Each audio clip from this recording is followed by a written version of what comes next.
L'océan vient de franchir un point de non-retour. Et ce qui se passe maintenant peut changer beaucoup de choses pour nous. Je t'explique. Les océans, c'est 71% de la surface de la Terre. On les remercie pas assez parce qu'ils absorbent près d'un quart du CO2 qu'on balance dans l'atmosphère. Sans eux, le réchauffement climatique serait bien pire. Mais voilà, nous protéger, ça a un prix. En gros, quand le CO2 se dissout dans l'eau, il forme de l'acide carbonique. Cet acide se dissocie ensuite en ion bicarbonate, mais surtout en ion hydrogène. Et c'est là que ça devient fâcheux. Parce que plus il y a d'ions hydrogène, plus le pH baisse, et plus l'océan devient acide.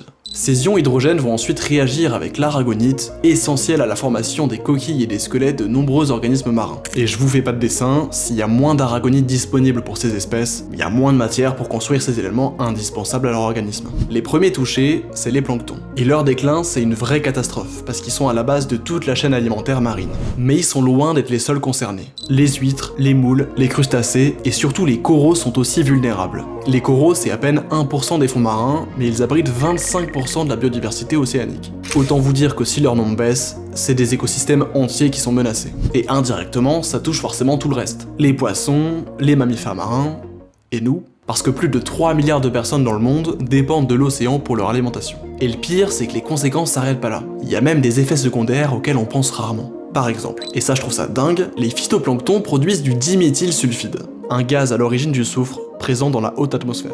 Et ce soufre, lui, renvoie une partie du rayonnement solaire dans l'espace. S'ils réduisent en nombre, il y aura moins de diméthylsulfide, plus de chaleur piégée, et donc plus de réchauffement. Et le bilan est tombé. Dans sa dernière évaluation annuelle, l'Institut de Potsdam a confirmé que l'océan vient de franchir un seuil critique. C'est officiel, la 7ème limite planétaire est dépassée. Concrètement, ça veut dire qu'on est déjà entré dans une zone de risque élevée, où les impacts deviennent plus graves, et surtout plus difficiles à inverser. Mais c'est pas encore foutu. On a déjà prouvé qu'une action internationale pouvait fonctionner. Le protocole de Montréal est littéralement en train de sauver la couche d'ozone. Alors, il faut refaire la même. Sortir des énergies fossiles, protéger les forêts, réduire l'élevage intensif. La fenêtre pour inverser la tendance est encore ouverte, mais elle se referme très vite. Voilà, pense à t'abonner si tu veux d'autres vidéos simples pour comprendre l'écologie.